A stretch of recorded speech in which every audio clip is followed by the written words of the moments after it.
Well, thank you everybody for being here today, and we're very excited to share this professional development presentation on this whole thing called school-based agricultural education. We're calling it the movements. I have 7 or 8 documents out there. We have one left, and at the end, there's going to be a lucky person. Those guys right back there from Tennessee. We're going to get started here. This kind of ties into a lot of the things we're doing right now, and you'll see that when we do a few of these slides. We work in the Borlaug Institute. Look at our cool outfits right here. Jess had those custom made in Ghana. We just got them yesterday. But Norman Borlaug had a saying, "Peace cannot be built on empty stomachs," or human misery. And we operate under the 7 elements of the Borlaug legacy. And the most important one for us is number 6. It's youth development. And this whole focus is on youth.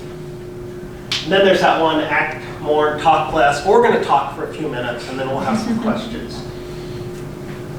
So the reason that we're in this is because when you look at this map, that's Africa, that has most of the food insecurity in the world. The bright, dark colors are really kind of all in Africa. And if you look at that, you go from crisis to emergency to famine and catastrophe.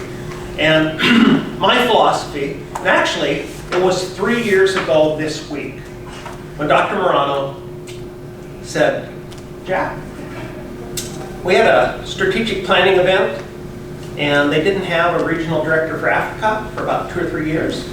They were looking, and she said, the team voted to have you come in if you want to be the regional director for Africa."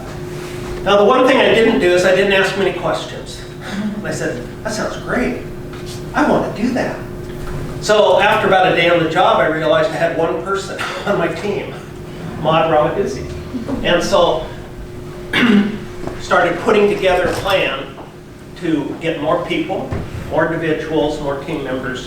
And right now we have 4 full-time staff, and we have 6 graduate students, research assistants, and we're going to add 2 more in the fall. So within that 3-year time period, we got enough resources and funding and grants and projects, and you've seen the folks here that represent all of that. And so we're able to now finally do some even bigger things than what we did when we first started. And so we have this vision. School-based Ag Ed. Our vision is to adopt this model across Africa and the development world. And it supports all of these things. And it's based on evidence. And you're going to see some of the things that it's based on in just a minute. But it supports food security, economic development, ag transformation. And one of the philosophies that I told Dr. Morano that I strongly believe in, we need to empower women and educate youth. We address those 2 audiences, science and technology will take care of itself, and you'll actually have better and faster impact in the developing world. And we're finding that to be very true. What is SBAE? And most of you just go, "What's school-based ag ed? I know that model." But we're going to expand that a little bit. It is not this. Okay. Everybody seems to get to the product end of it. Oh, you're going to have a school garden. And if my graduate students have heard this once, I've heard it 1,000 times. Process is far more important than product.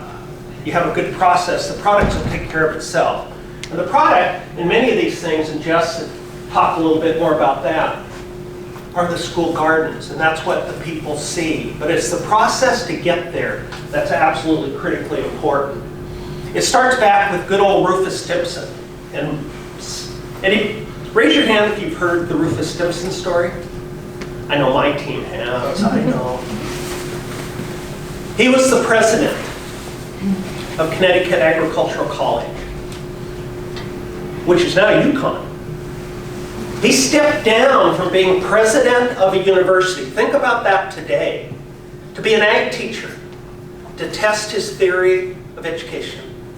He believed strongly that if you addressed the needs and the wants of the students, and you did it in a scientific, mathematical, logical process. Listen to this. This is the part that people in Ag Ed and other areas in career and tech ed, it's hard for them to believe, because he says this is the best way to teach academics, is to do it this way. This is back around the turn of the century. Northampton, Massachusetts, he became an ag teacher, and he tested his theory. And people literally, because he had been a former president, and he had these contacts, they literally came from across the planet to observe the pedagogy, the teaching that Rufus Stimson did. And they looked at all types of processes, and that evolved into the Smith-Hughes Act, SAE, and we've lost a little of that focus as it became career tech ed because of funding priorities and whatnot. But this is how it started. And he was the first one to deal with home projects. Jess will tell you how that works in Ghana. So this is the model. This is what we call the school-based agricultural education system. And most of you that if you think about the three-circle model that we have for FFA and Ag-Ed in the US, that's kind of the middle circle here. So if you look at this closely, you're going to see that it is a logic model that is superimposed on top of the diffusion of innovation, and in the middle is Kolb's experiential learning cycle. And that's what makes it absolutely powerful, is because you have these really solid theories and models that work together. The big issue is when you're looking at grants and whatnot, oftentimes the funders don't want to see the full adoption. But I tell them we have to have that in our proposals, because that's the goal, that's the vision, that's where we want to go. I was on the AgriCorps board from the beginning for 7 years, and we go back to those original communities, and this is actually happening 10 years later. It's the first time children, youth in those communities are going to college. It's the first time that they're having young people lead those communities in their civic engagement and other activities. And so, if you look at the beginning, your input, your first input, is all of these things: Ministry of Agriculture, universities, Ministry of Education, student organization, private sectors. All those institutions are important, and we work with all of them. Not only in Ghana, but our new project now in Guatemala. Then we have the training, and Jess is going to talk a little bit about the training because she was in charge of that with our current IAEFP project in Ghana. And it was essentially, we did a blended learning where we did virtual, we did Zoom, we did pre-reading, we did training at Texas A&M, and then she's been conducting training for the past year in Ghana. And that's very, very critical. It's very important because we, in the current program, we have College of Ag graduates from across the United States. Now we have plant scientists, and when she introduces them to you, you're going to see they have a very varied sets of degrees. But she has to get them all so that they know how to teach. The pedagogy is very, very critical in that. So she teaches them not only on innovations that are within Ghana, as an example. She takes them to the no-till center and things like that. They learn some of those cultural things. But she also has to teach them about the Ag-Ed model and how to teach and how to deliver and assess. So then the middle part's Kolb's, and then we look at the outcomes. And this is the part that when we address and we present to the ambassador in Ghana and we talk to the ministries, this is the part that when they first see it, it's like, really? I thought this was about growing okra in your garden. And so you look up here, it's competence, confidence, connections, cash, investments, crops, animals, all of those kind of things. So it's very multidisciplinary. And then you get to the full adoption. So I'm going to hit this, and I bet Meikah's going to talk. So this is looking more at that middle section of the school-based agricultural education, the specific output that we are familiar with the 3-component model. This is more of the 4-component model there. So first is that classroom instruction. What we all go through probably a lot or teach a lot being in those classrooms and having that experience.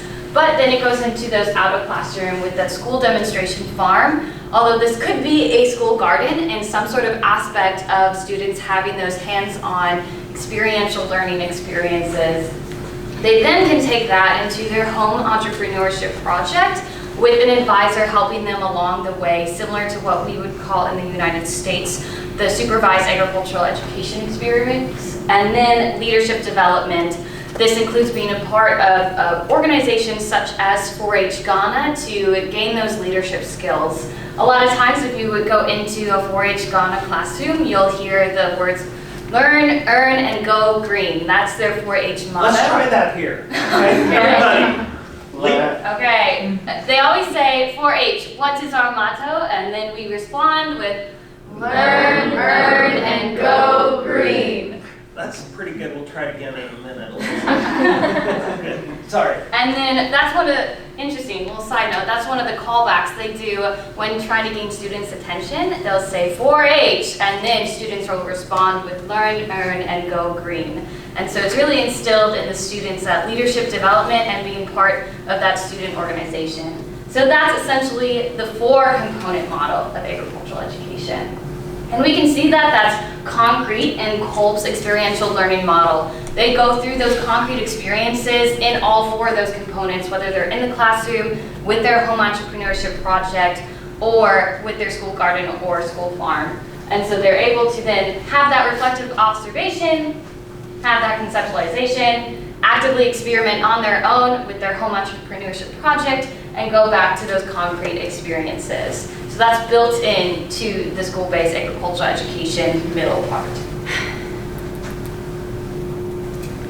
So we've brought up the International Agricultural Education Fellowship Program a couple of times, but just to give some context to what that is and what we're doing using this model currently in Ghana. In 2018, the U.S. Farm Bill allocated funds to the International Agricultural Education Fellowship Program, and through the USDA Foreign Agriculture Service, the Borlaug Institute received the funds to begin that program, and we have our first cohort of fellows currently in Ghana. I'm usually there trying to make sure that they're, alive and things like that, but they got it covered. They're fine for this week. So, and our, if you're familiar with AgriCorps, our model is similar as far as what the fellows do. So they are agriculture educators working with integrated science teachers in mostly junior high school and 1 senior high school classrooms, teaching agriculture that's in a student-centered and positive youth development-focused way versus older British-style type learning that has been left over from the 1950s when Ghana gained independence. Not much education-wise has changed since then as far as style of teaching with teachers. So fellows are there in the classroom to introduce those new teaching styles to their co-teachers, who will then and do continue using those teaching styles not only in the integrated science classroom, but they work with the math teacher, the English teacher, tree teacher, etc. So they're teaching in classrooms. They're also excuse me, partners with 4-H Ghana, so that is our in-country partner that has been founded since 2000. And fellows work to either start up or continue 4-H clubs, again working with a co-teacher that will take over and continue working with the 4-H club after the fellow leaves. And lastly, they are also working as extension agents, so engaging local community members and smallholder farmers that are incredibly common in their communities to bring agriculture education outside of the classroom and along that diffusion of innovations, working with parents and older community members as well. So speaking a little bit more on that classroom instruction, like I said, the fellows have been coming from different backgrounds, some of them agriculture science backgrounds, education backgrounds, and they have gone through our training in pedagogy and student-centered learning with Drs. Tobin Redwine and Haley Traini as our lead trainers in that practice. And bring those practices into the classroom, and have also conducted teacher workshops with teachers of surrounding schools, and continue to then expand and work with teachers in surrounding schools as well to just offer those opportunities of knowledge in a different teaching style if a teacher so chooses to adopt them. The school demonstration farm exists in some schools, and some fellows have begun them, but that is, if you are not familiar, pretty common practice currently in different parts of Africa and especially Ghana. And this is a great opportunity for fellows and teachers to bring education out of the classroom in a repetitive, writing lines on the board style teaching out into the classroom and get kids' hands in the dirt and actually working on projects and seeing how they grow, but also gaining ownership and getting to eat the fruit of their labor, very literally. So that's a very important part of the model that the fellows are implementing. Speaking of eating the fruits of their labor, when I was there in December, it was the feral hogs and the wild goats that were eating the fruits of their labor. It is not without its challenges. And then home entrepreneurship projects. So the students are given the opportunity and funds to be able to start a home entrepreneurship project with the garden and maybe what's planted or what home entrepreneurship students want. A big piece is that student-centered learning, so having discussions in 4-H, like what do the students, what do they want to learn and what kind of projects they would like to have, and very student-led and student-driven decision-making. So also bringing that kind of atmosphere into the classroom and schools as well. And the students have just had a lot of ownership over their projects. They have rabbitries, currently had a couple rabbit litters, it's very exciting, and some produce that students have been working on since the fellows arrived and began those projects. So definitely a very important part of the model. And leadership development, so back to 4-H Ghana, not only looking at agriculture education and technical agriculture, but also developing students as leaders in public speaking events. So a large thing that just occurred was our LEAD events.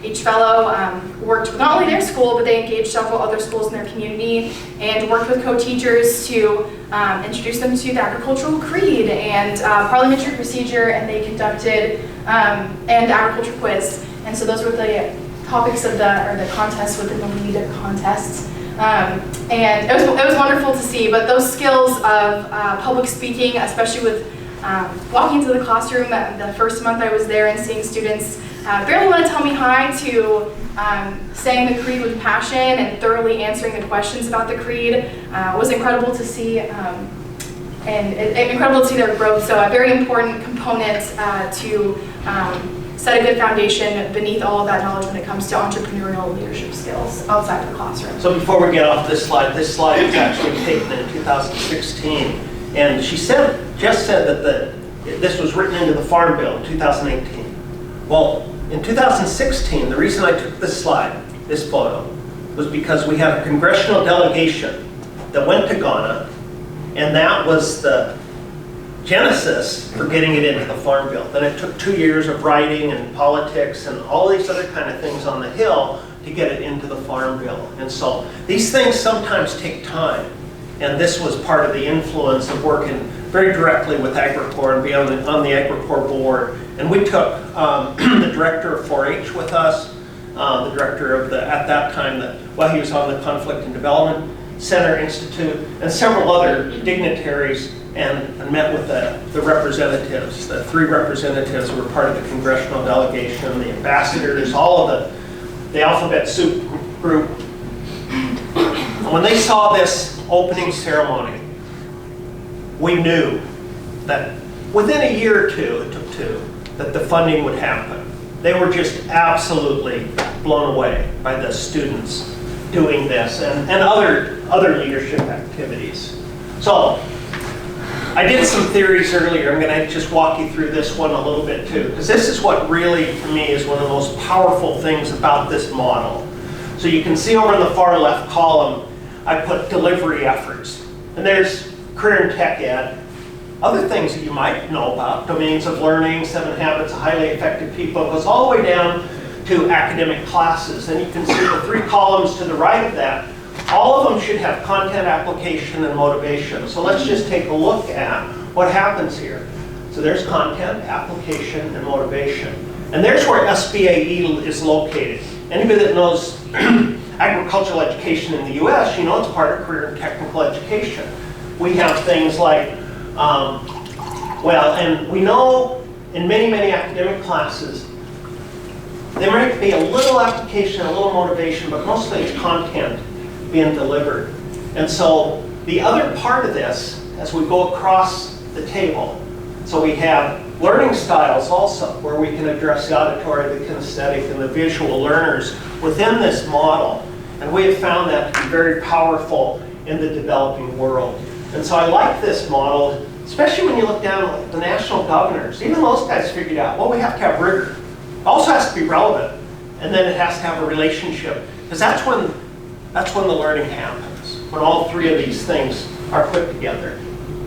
Why Sub-Saharan Africa? We talked about that from the food insecurity point of view, but now we're going to look at this stuff here. So lots of people there. Many of them are under 18. In fact, Africa is the fastest growing continent on the planet. It's also the fastest growing middle class. And all those people in Africa are now, I don't have my phone right now, you know, even out in the rural areas, everybody has a phone now. And they want products and they want stuff. And so working with them and developing that is very, very important. Agriculture is still a big thing. Some places it's lower than others, but it's still as high as 30–40% of the GDP in those countries. Okay, here's a trivia question. It's not up here. You put all the farmers in the world together, and you can't answer it, Matilda and Meikah. What's the percentage of them that are smallholder farmers? Raise your hand if you got an answer. The percentage of all the farmers in the world, what's the percentage of them that are small landholders? I see a response from Tennessee. What do you say? 92%. 90 what? 2. That's pretty darn close. It's supposed to be between 85 and 90. Compliments to you. And that's surprising to a lot of people. And that's why our mission at the Borlaug Institute is to help small landholders. And you're going to see in the next slide why that's so critically important. It's a youth kind of thing. So the economic transformation, if we think about our country, we went through this, ag to rural to structural. We're going to take a look at that here. So the agricultural transformation begins when farmers get those improvements, and then the successful ones actually grow bigger. And it's the economies of scale that happens. If you think of our history, a lot of this stuff happened. Rural transformation, the early 1900s, that started moving to out of the rural areas into the urban areas. And then structural is when we get the agrarian households and they go to urban. And when you put that with youth, it's called the youth bulge.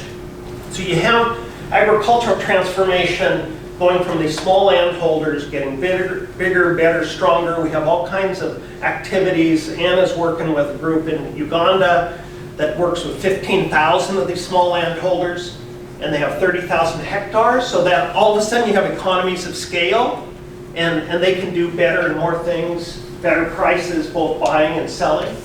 And so if you look at this, that economic transformation very closely linked to youth. And that's why we say youth is so critically important. And so the youth bulge, and I'll put this arrow right there, okay, it's coupled with the rural structural transformation. It can open the window of opportunity, and that's why we see this as being so powerful in Ghana and in other places. If there isn't, then you can see that last thing, disillusionment and instability. So, is it effective? So right now, I'm not on the AgriCorps board, but I chair what they call this, the Council on Research and Evidence. Isn't that a great acronym? CORE. And so we are assembling and looking at all kinds of school-based agricultural education research. We are ready in the fall to start a platform where we start gathering this, but we're working with some groups across the country. And let's take a look. Whoops. Uh-oh, that.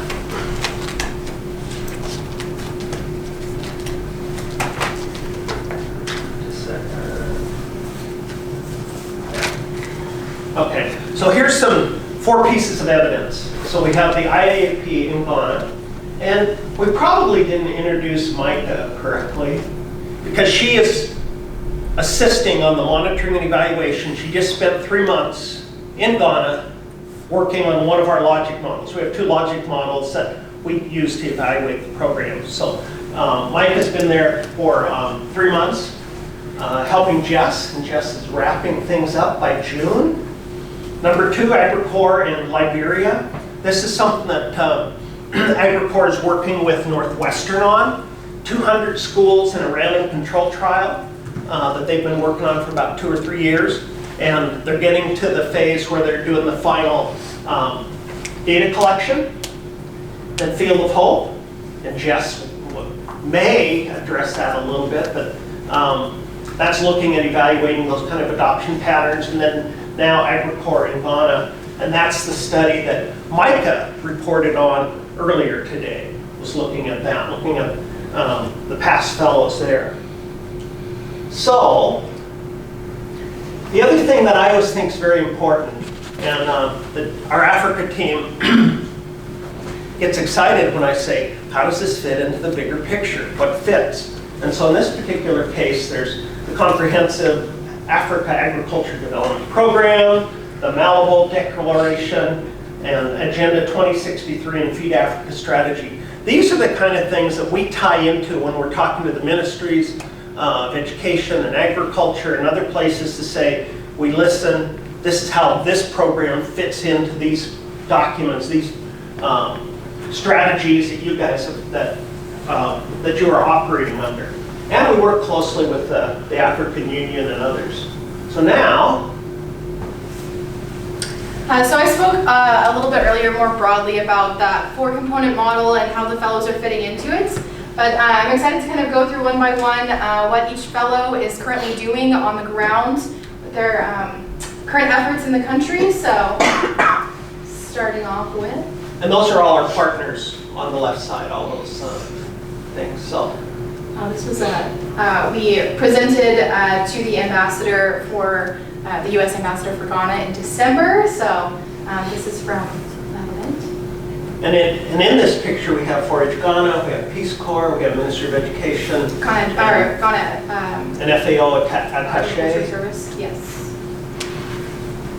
And our partners 4-H Ghana, so Mr. Apaya Botang, Kwaku Botang, and my assistant, Lowe Tete. And so starting off with Mary Michael, she's up there in the whole Borlaug polo. She's a soil scientist from Virginia Tech, recent graduates working in the central region. And she has been currently working on a lot of wonderful extension efforts. So Dr. Elliott at one point mentioned the Center for No-Till, or some of the training that the fellows have undergone, and then a great practice that they get to bring into that kind of community development and the extension part of their job is extending knowledge that is currently existing with experts within the country that is just not typically very accessible to students and smallholder farmers in their communities. So the fellows underwent a conservation agriculture and no-till agriculture training that is specifically meant for smallholder farmers in tropical agriculture, dealing with things like rainy season versus dry season that are very specific to the region. And something she's done recently is conducted she's going for a 6-part extension training, working very closely with her co-teacher for translation, and he's also an expert in agriculture, and meeting with farmers in their community, and starting with training that was slideshow based, as Dr. Boa began, but then getting into a demonstration garden for more of that experiential learning and really showing the techniques. So techniques they use in the classroom with students, but more in an andragogical setting versus pedagogical. So that's what Mary Michael's been up to.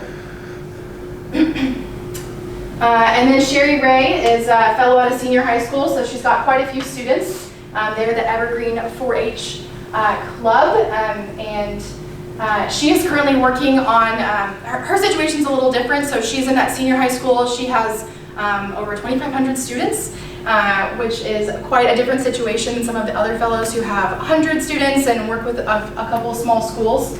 She also has less access to smallholder farmers, and so part of that dissemination of information is using her school demonstration garden to bring in those no-till practices, and she created a demonstration garden using no-till and till practices and using Dr. Boa's information and gardening in a more traditional way using slash and burn techniques and showing the difference in the produce to the students. So she's also used different techniques as far as how many plants to plant in a row. So she had a plot with 3 rows of lettuce, 4 and 5, and students could clearly see the difference in the growth as the rows with 3 were ready to go much sooner than 4 and 5. She's also a college graduate from Texas Tech. She's an agriculture education and communications double major from Texas Tech. Whoops. So Nene is currently a PhD student at Virginia Tech, focusing in community development and leadership. And she is in the Central region, and that community development focused mindset of hers has really come to the forefront of the way she's taken the model, really focusing on her combining kind of the two I just talked about actually by using her school garden as also a community demonstration garden. So she's also very student-centered and forward, like I talked about. All the fellows have been working to decide with their students what they're doing, and I think she's at the forefront of being student-centered. And she is also about to start a rain collection system. So, and the students decided how they were going to produce that aquaculture project together and begin a rain collection and then drip irrigation system. One of the challenges in her garden is that she probably has the farthest walk to get water out of the well to water her garden, which is really labor intensive on the students. So that rain collection system was very exciting to the students when they were talking about what agriculture projects they wanted to do. This is Connor. He is most north up in the eastern region. He's currently doing a rabbitry project. We've had a couple of litters, which is very exciting. And so within his 4-H project, he has started home entrepreneurship, beginning with his rabbitry. So students that were extra interested in the rabbitry project have been helping him, but also learning record keeping, rabbit care, and his plan on starting all of their projects has been with the litters he has had. Each student's going to start off with their own couple of rabbits and begin their own rabbitry, but starting with that demonstration and hands-on learning, and before it turns into a home entrepreneurship project is his. And he's from that. And he's from the University of Nevada, and he has an animal science production or beef cattle focused degree. This is Manny Catalin. He has a undergraduate degree in agricultural education from Penn State.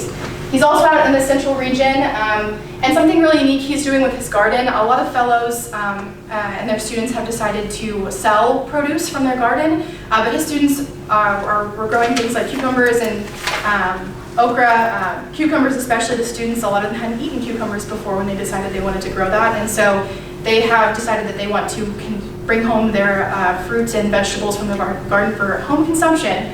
And the students have also, that's also been entwined into their, in McKnight schools they have like cooking lessons, cooking practicals that happen, and so they've brought those ingredients into the classroom, so not just in the science classroom, but going into those practicals, and so students are learning how to integrate those fruits and vegetables that were not normally in their diets into the way they cook at home, which has been pretty cool.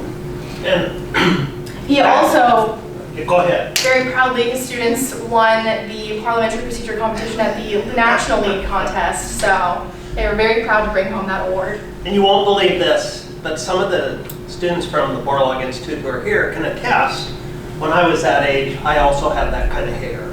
I know it isn't there now, but I used to. So I told Manny that. I said, you know, love it while you have it. This is Praise Benson. She's currently an active master's student, so she is rocking and rolling, currently taking master's courses, and they've intertwined her coursework with the fellowship program, and she's from Prairie View A&M University in Texas, and she is also in the Eastern region, and she works very closely with her extension agent and really employing and working with local farmers and leading on that local extension agent who's really excited to be working with her schools and just implement, I wish I had a picture. Where that is now is no longer, it's a beautiful drip irrigation system. Her students also have the challenge of walking very far to get water. And there's also the the common practice when you have buckets of water to water is hand watering, which is not a very exact, they like splashing water onto the plants, which is not super exact as far as all of that work to bring the water to the garden for it to not go exactly to the plants is definitely a challenge. And so when her students were thinking about what they wanted to do, drip irrigation and having a water source that is used more effectively was large on their minds. And she already has expansion on the mind for her project. So this is Ella. She has a master's degree from Cornell in agricultural education. And she works with I think most schools out of any fellow with 4 in her community. She is in high demand. So she has what she thinks is a small garden, but I think it's lovely. But her garden is very close to another school. And those students were so interested in wanting to come help her school with the garden that she's now planning on expanding it for them to have their own garden as well. And her lead contest was very lively with agricultural craft and poetry competition. And that was something that was just her community was really excited about, and she had quite a large turnout. There were over 200, I'd say 250 community members present from the surrounding schools. So she's been working hard. And Lauren is also in the Eastern region. She has a degree in environmental science from Virginia Tech. And she also works with several schools. We were with her not too long ago when she was at a school board meeting to ask for permission and support to start a 4-H club after speaking with their science teacher who attended one of our workshops. And she came into an already established 4-H program with a large garden, and she is working with connecting the primary school actually, as well as the JHS, so starting students even younger into 4-H, which is really exciting. And there's some more pictures from our adventures. Dr. Elliott's visit, back row, and Zaboom. And me, did I put that photo in there? These guys, they would just hang with me. I'd go anywhere, and there's just like a little pack. They just follow me around. It's so fun. This is Madam Erica. She's Lauren's teaching partner. I love her dearly. She's very kind and very passionate about 4-H. She's actually a primary teacher, and why Lauren's been able to connect the primary students with 4-H. So that's good. So you can see that we truly live that model. You know, life is short, do things that matter. This matters. And so I thank you for all being here. I thank Meikah for going over there and being an African for 3 months, and for Jess for saying this is her dream job, and she enjoyed doing that. So thank you very much. Questions? Yes, we have plenty of time for questions, so 8 minutes or so. Okay. Go ahead. They'll answer them. Okay. Thank you so much for sharing all this information. My name is Angie. I'm from Colombia, and I am a Texas Tech student. Please excuse my English, I'm learning. So yeah, this is so inspiring for me because I'm working with rural community in Colombia. I spent 12 or 13 years working with rural community affected by war. So it catches my attention, the quote at the beginning when you say or you cite something. So when they say, it is impossible to build peace on empty stomachs. So this is totally, absolutely true. So yeah, I'm working with this kind of population. We are working on trying to reincorporate the society, the ex-combatants using agriculture, because the background of these people before joining to the rebels groups was they were rural inhabitants. So we want to recover this vocation of them. The other project we have there is try to these rural families working with illegal crops, trying to recover the traditional agriculture, and then try to design methodologies for organizations and government to work and attend this kind of population, because they don't know how to do it. Because we have a peace agreement in 2026 before more than 60 years of war, but the organizations are not really prepared to assist and share this kind of community. So thank you so much for sharing this marvelous information. Thank you for sharing your efforts as well. I will add that we've learned a lot, and we try to keep learning in this process. And currently, I visited with Jess about this next step, and we don't want to be in Ghana forever. We don't want to be in Guatemala forever. And so we're putting together a 5-year process where we actually get in and we start working and mentoring with another university in the country and using their students. And so by the 5th year, the transformation is totally to the people in the country. And so I think it aligns with what you're saying in terms of making that happen. And I don't know if you've had time to think on that because I just told her about it. But that's important. And so we're operating in Guatemala a little bit differently than we did in Ghana. And so we're involving the communities, and we're putting resources into the communities a little bit more to start that process. So. Yeah. What does the funding look like to power some of these projects? So, like for example, if one of the fellows wants to put in a new garden at one of their schools, or one of the fellows has a student that wants to raise a pig, like how do they get money for that? How much? Where does that come from?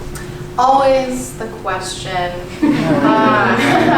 Yes, so we're lucky that 4-H Ghana, we're lucky to have some in-country funds as far as 4-H Ghana working with like doubling up on partnerships for funding. So they were working with a Canadian organization called 4R that has right time, right source, right rate, right, rough and well. Anyway, so they gave funds to some of the fellow schools to implement their practices with fertilizer. And so the fellows were able to start up funds for the school garden in that capacity. Another thing that fellows have done is applied for in country, the best juice you'll ever taste in your life comes from Blue Skies Juicery. No, they make ice cream too, they're great. But they have a garden project competition and gave seeds to several of the fellows who are engaging in that competition. And we've also provided the fellows with an agricultural project fund where that's where I said they worked with their communities and their students especially and co-teachers on what project they wanted. They submitted a proposal to me. I approved them all. And tell them the value of each of those. $100 US. It doesn't Yeah. take much. And the 4R funds were 2,500 Ghana CDs, which is, it's right now 7 CD to $1 math. So. And if you noticed in the explanations of each of the fellows, several of them have exchanges with 4-H clubs or FFA chapters and some of those kind of things. And there's, you know, it doesn't take much, minimal resources. And I actually brought a great big suitcase full of stuff for Jess. We are mules for cultural exchanges because we coming here was cheaper than shipping things to the US. So another cool project the fellows have come up with is a cultural exchange. They've done virtual and physical, so partnering with an at-home, their previous 4-H or FFA chapter, and then some of them who weren't involved in FFA or 4-H have reached out through the other fellows network and partnered with schools in the US that have actually, you know, donated funds or sponsored for t-shirts for LEAD. So that's been cool, but then also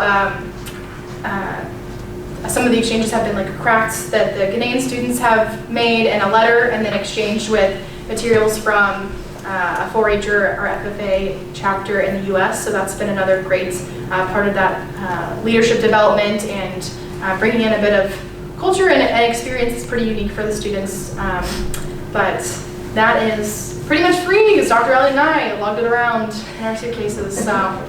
This one, we do quite a few calls back and forth, and she'll say, is there room in the budget for, and I go, oh gosh, another $1,000. Because the budget. Listen, I have a great idea, it's a great plan, I see where it fits right here. Yeah. She goes, I've already looked at it, and I go, all right, then it's done, just take care of it. So, pretty good. but the budget coming from FAS considerably smaller than what AgriCorps had been used to and what the country had been used to in Ghana. And so we had to do some scaling back on some things that they thought, because we're not AgriCorps. We have to deal with the federal government and everything is audited, as you know. So.